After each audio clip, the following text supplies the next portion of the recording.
So for those of you who don't know me, my name is Adrienne, and I love to talk about reducing toxins and just living a toxin-free life. I am a homeschooling mom of 3 girls, and we have a lot going on. I am not a doctor, not in the medical field at all.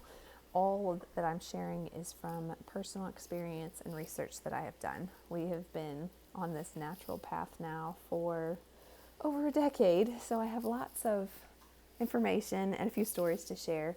So I'm just going to share a little tiny piece that really kick-started me on this journey. When my first daughter was a year, we had a challenging experience with a doctor's office. I was a new mom. I didn't know any better, so I just didn't ask any questions. We took her to her well checks and we just did everything that we were supposed to do. And then we ended up getting a false positive test on something that wasn't even normal to have administered, but again, I didn't know. And we spent a whole week in the hospital running tests and things on her with no answers. So that's kind of frustrating. It was terrifying, actually. And then after that week was done, those same doctors wanted to repeat all the tests over again. So we said no, hard pass on that one, and we left, and she's been fine. Then we realized that it was a false positive, and we went through all that craziness. So that really kick-started, launched. It was a catalyst for my research to really start digging and asking more questions. Up until that point, I thought we were pretty healthy. We ate lots of fruits and vegetables. We cleaned our home. We spent time outside. We exercised, and I thought that was it. But then as I started to dig deeper, I realized this is a huge issue, and it can be very overwhelming. As a consumer, a person who uses products, you need to know these things. You need to be aware of these things because there are several things working against us, unfortunately. The first is that there's false advertising all over the place. There are marketing gurus who know way more about us than I feel like we know about ourselves. And they know that if they change the color of a bottle, or if they put leaves on a bottle, if they use the word natural, that consumers are more likely to buy it. It's almost like subconscious parts of your brain are activated and bypass the thinking part, and you just reach for that product. So there's no regulation on colors, the word natural, or they can put like trees and like landscapey scenes and make it look natural. There's no specific connection to it actually being natural. So that's called greenwashing when they do that. It's very frustrating, but kudos to the marketing team for doing their job. Another area that's very frustrating is that our FDA, the Food and Drug Administration, has a really lax regulation, unfortunately. When I was looking on environmentalworkinggroup.org, that's EWG.org, they were saying that the United States, the FDA, is very strict about banning things without concrete evidence. So they need studies and things to say that it's harmful. Where over in the UK, they more err on the side of caution, and they ban things that could be potentially harmful. So just a few examples. In cosmetics, the UK bans over 1,000 ingredients, and our FDA bans 11.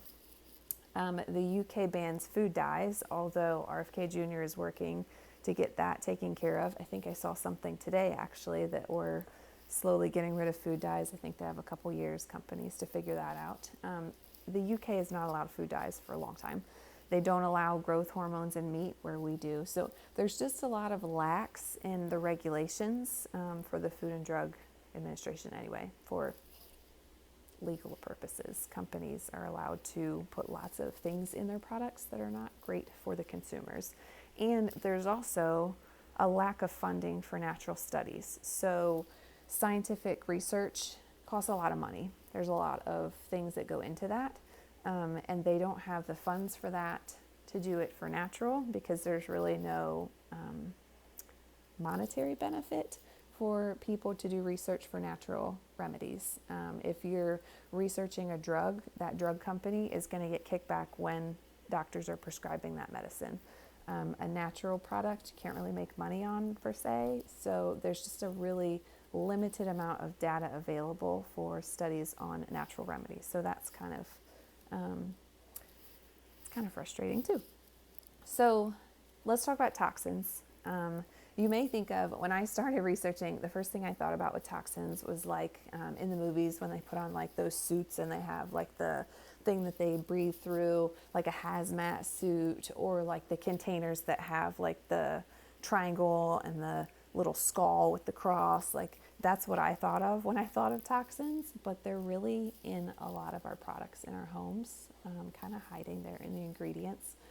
There's actually studies that scientists are really concerned about the quality of the indoor air in our homes. And as a homeschooling mom, I'm very, very concerned about the air in my home because we spend so much time at home.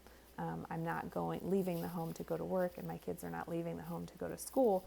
So I have a lot of time that I'm spending here in this space. I want to make sure that it is the best possible. So you want to definitely watch out for indoor toxins if you spend a lot of time at home too, if you work from home. But everybody really should be concerned. We can control what comes into our homes. That's the good news. You can't really control what's happening in stores or restaurants, or if you send your kids to school, or if you work somewhere, but you can control what comes into your home. So that's the good news. You want to watch out for food. Food's a big one. There are pesticides sprayed on so many of our foods. There's preservatives in lots of our foods to make it convenient and easy to be shelf stable.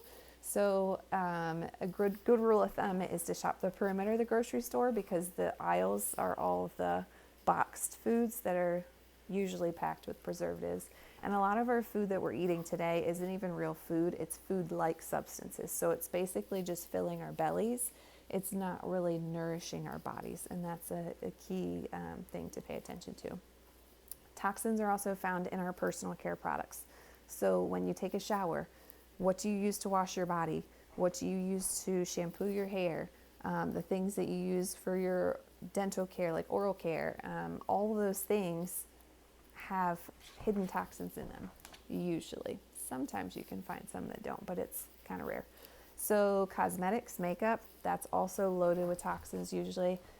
There's lots of products that people use to make their home smell nice, and that is my golden retriever is having a ball on the floor right next to me.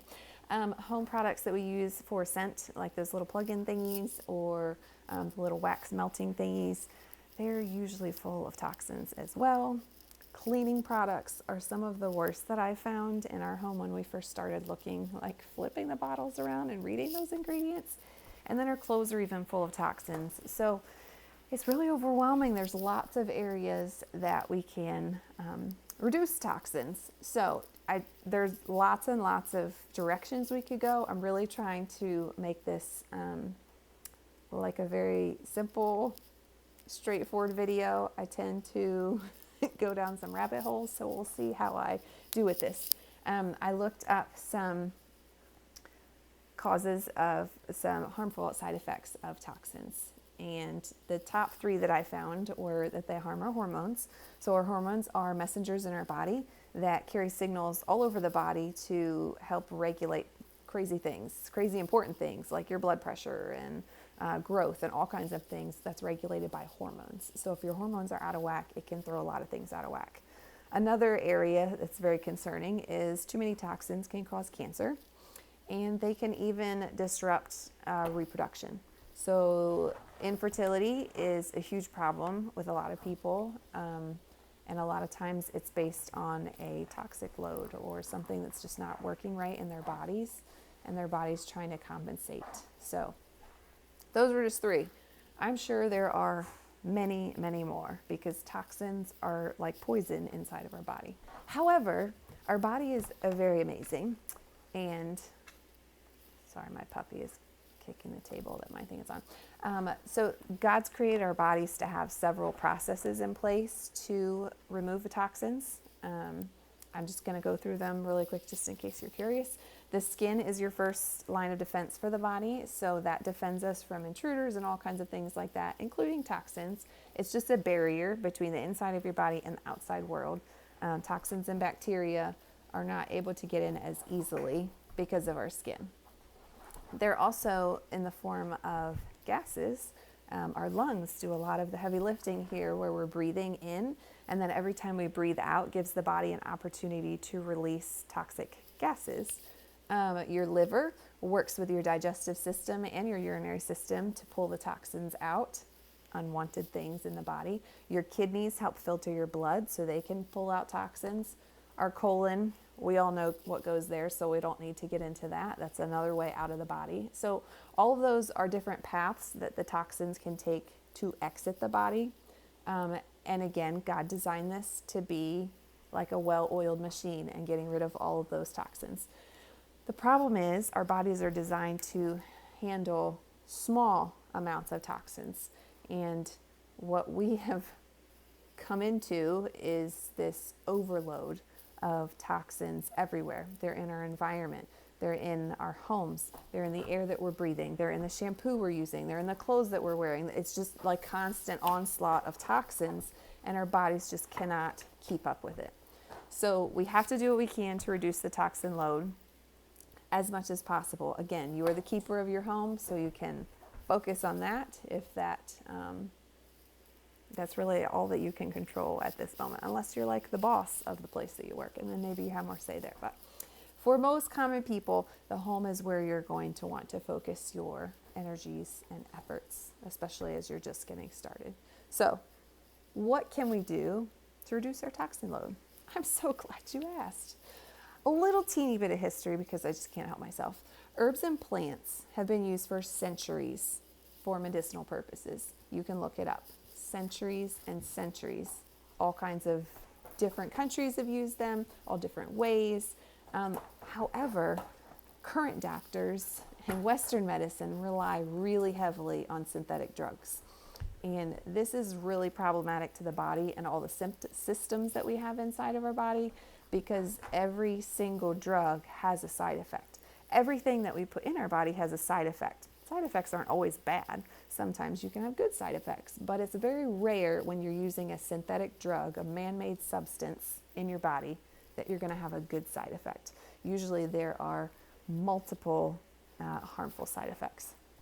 So the great thing about using plants is that plants and our bodies speak the same language, okay? Your body recognizes what a peppermint plant is. It doesn't have to figure it out. If you ingest something like a synthetic man-made pill that for, say, a headache, your body has got to figure out what that is and what to do with it. And it kind of alerts some systems. So it just takes away from, creates, if you're already having a headache, then it creates even more problems, because then your body's like, oh, intruder, what is this? Do I have to alert the immune system?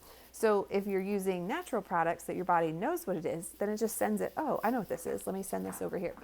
It's just kind of like a easier path. There's no hoops to jump through because it knows what it is. Hope that makes sense.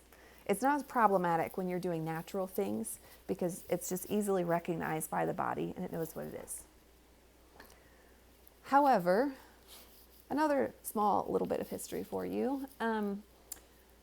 I don't know exact dates, but at some point it was discovered that these natural medicines were going to take money away from the man-made drugs. And they started to create this whole culture shift, and people who were using natural means of healing and remedies were deemed witch doctors. So there was kind of like this whole fear-based tactics of people in power really haven't changed over the years. This fear-based thing with the witch doctor, and it kind of shifted our perspective as a society. And so now we rely more with doctors instead of going to maybe your grandma or your great-grandma's remedies that worked just as well, if not better, than lots of the medicines that we have today. So like if you know what a hot toddy is, or those kinds of things, our grandparents just knew what to do and they just did it and it worked, and they just went on with their life. They didn't make appointments all the time when they had issues come up, because they just knew, and it was just passed down. And for whatever reason, again, a lot of the fear mongering, these things have just kind of fallen by the wayside. But I feel like I can feel a shift in our culture, in our society. I feel like it's coming back. Lots of people are starting to do like the sourdough bread, and they're growing their own food in their garden. And it's just a lot of like older kinds of traditions and things coming back into play. So that's exciting to see. I use a very loose rule. I do the opposite of what is recommended. So I'm just going to give you a few examples. And again, this is very loose. This is not all the time. Obviously, I'm not like sending my kids out on a boat without a life jacket. That's not the opposite I'm talking about. So a lot of people caution you about eating eggs because of the saturated fat. And butter, same thing. And red meat. Those are like the top 3 things that they say to avoid very heavily. And then they promote things like vegetarian diet or heavy on the plants, seed oils. And those are just not healthy for our body in the long term. My husband and I dabbled a little bit with the carnivore diet where you eat lots of red meat, lots of butter, lots of eggs, lots of animal products, and that's the healthiest I've ever felt in my life. I did miss bread and fruit and vegetables, so it's not a long-term solution for me, but it was very eye-opening to see that what the food can do to your body if you're able to cut some things out. And sometimes we'll do it. I'll increase my protein just for like a quick reset if I need to. But eggs are a complete protein. They are the exact amount of everything that your body needs in one little package. So if you avoid things that they tell you to avoid, I just encourage you to try it out and see how you really feel about that. Red meat, we upped our red meat like crazy. We bought like a half a cow and blew through it in no time, which was kind of comical. But it worked really great for us. And I know that there's lots of people doing the carnivore diet now, so that's something that you can look into if you're interested in changing your diet like that. So look into it if you want to. Another area that I do the opposite is I do not wear sunglasses and I do not use conventional sunscreen. So lots of sunscreen has benzone, a cancer-causing ingredient. Isn't that interesting? You're using sunscreen to try and prevent skin cancer, and the ingredient has a cancer-causing agent. Crazy. Sunglasses block the UV light from our eyes, and that helps our eyes. Our eyes help alert the skin. Sorry, my puppy is just being a puppy right now. Your eyes can perceive that there's UV rays coming, and they alert things in your skin to watch out so you don't get burned. So wearing sunglasses actually blocks that protection that was built into our body, and it's just not a great thing. Now, if you love sunglasses, you can't be outside, you can take breaks, like 20-minute breaks, 20 minutes with sunglasses, 20 minutes off, just so your body knows that you're outside and to prepare your skin. Okay, just a couple more. Oh, I said limiting time outside. Sometimes they say limiting time outside. I know that this was a thing. Oh, here's my puppy. Say hello. Sometimes they recommend like limiting time outside. I've seen that in a few places. Absolutely not. The sun is healthy. Outside, fresh air is healthy. I'm always trying to get my girls to play outside. Most of the time, they want to be outside anyway. The last thing I would recommend looking into is antibacterial soap. We have lots of bacteria in our body. Bacteria is good and bad. And antibacterial means it kills all the bacteria, good and bad. Just like when you take an antibiotic, it kills all the bacteria, good and bad. So you want to find a way to increase the good bacteria without killing everything off. That's not a good strategy. It's just like shooting in the dark and hoping that you hit something. So antibacterial soaps are really becoming an issue because now even the bad bacteria are figuring ways around it, and they're not working as well as they used to.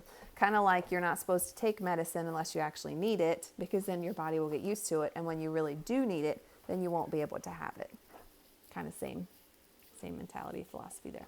Okay, so going toxin-free can be very overwhelming. It requires a huge mindset shift and lots of willpower. There's going to be people in your life that are not going to understand what you're doing and why you're doing it. And they're going to maybe have some questions. Maybe they're going to have some not nice things to say. Depends.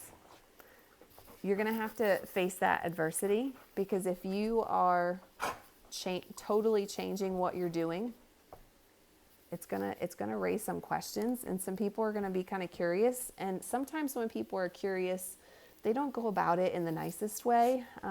They can be really like rude about it, I guess. Maybe unintentionally rude. Maybe they want to be rude. So just be prepared for that. You're going to need to make some changes, right? You're not going to shop for the same things that you used to. You might not even go in certain places. I cannot go in candle stores. I cannot go in Bath and Body Works. I can't even walk by the store. When I'm walking by, I have to like hold my breath, because the onslaught of the fragrances is just like, I can't even deal with it anymore. So there's going to be some changes coming. It's fine. Change is great. You just have to be ready for it. So the best tip for you, if you're starting out going toxin-free or trying to reduce toxins, is to stay strong and remember why you started this journey. It's probably because you want the best for yourself and your family, right? And that's a huge, huge goal, to make a great environment for your family. There are simple replacements to lots of your common household products that you use and love. And you can just slowly change over. It's not an overnight thing. Just like Rome wasn't built overnight, you're not going to be able to totally overhaul your entire house overnight. Even if you had the financial means to do that and the capacity to do that, I wouldn't recommend it. It would be a lot. So just choose an area that you want to start. We started under our kitchen sink where all our cleaners were. That's where we started. Then we got rid of our candles and we swapped them out for diffusers and essential oils. And then we slowly went into our personal care products like lotions and toothpaste and shampoo. And then the last thing we tackled was supplements, because a lot of supplements on the market are not beneficial. They're not bioavailable. Your body can't even access the supposed vitamins that are in there. So there's lots of areas to look at. You just have to decide what you want to do and how you want to change, kind of which direction you want to go. Maybe you want to pick a room. Maybe you have a little kid and you want to start in their bedroom and get that one. Great. Awesome. Maybe you have a cleaning business and you want to start transitioning into natural cleaners. That's awesome. You have to decide what it is. I do recommend sitting down and really thinking about it and writing it out. We call this a why statement. You can have a why statement for anything. I have a why statement for going toxin-free and for homeschooling. It's kind of like your reminder for yourself of why you're doing what you're doing. So it's a list of all the reasons of what you're doing, why you're doing it. That's why we call it a why. So just start small and swap out a few things. And you might not notice anything right away. Sometimes it takes a little bit. For me, it took a few months to really feel different. And I kind of felt like I didn't have as much brain fog. I wasn't as like out of it. It was really interesting. But everybody reacts differently. So you might experience relief from something.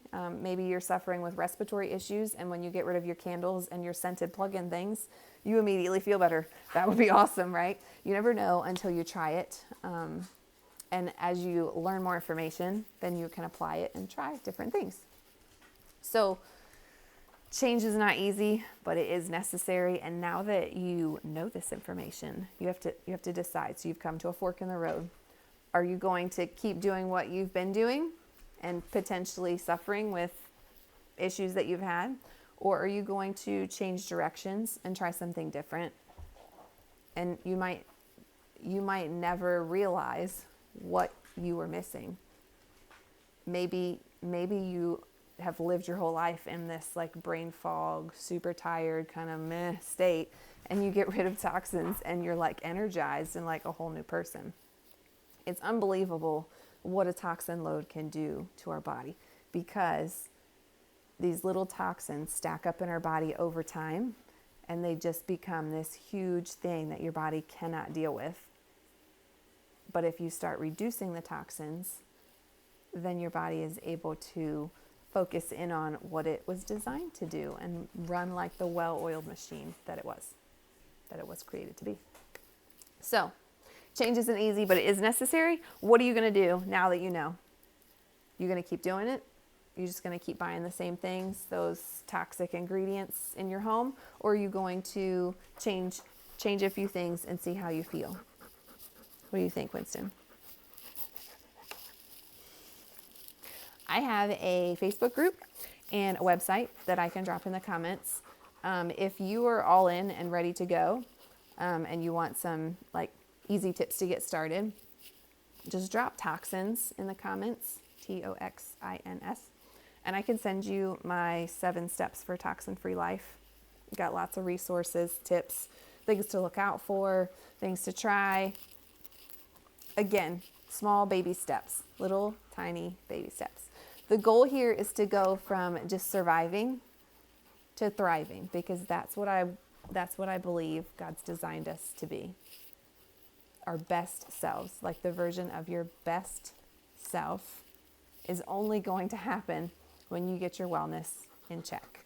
And that comes with reducing toxins and using more natural remedies and natural things in your home. That's the only way you're going to reduce the toxin load of your body. And then you might just feel amazing. I hope that this was helpful and that this gave you some value. And I hope my puppy wasn't too distracting and I was able to get my point across.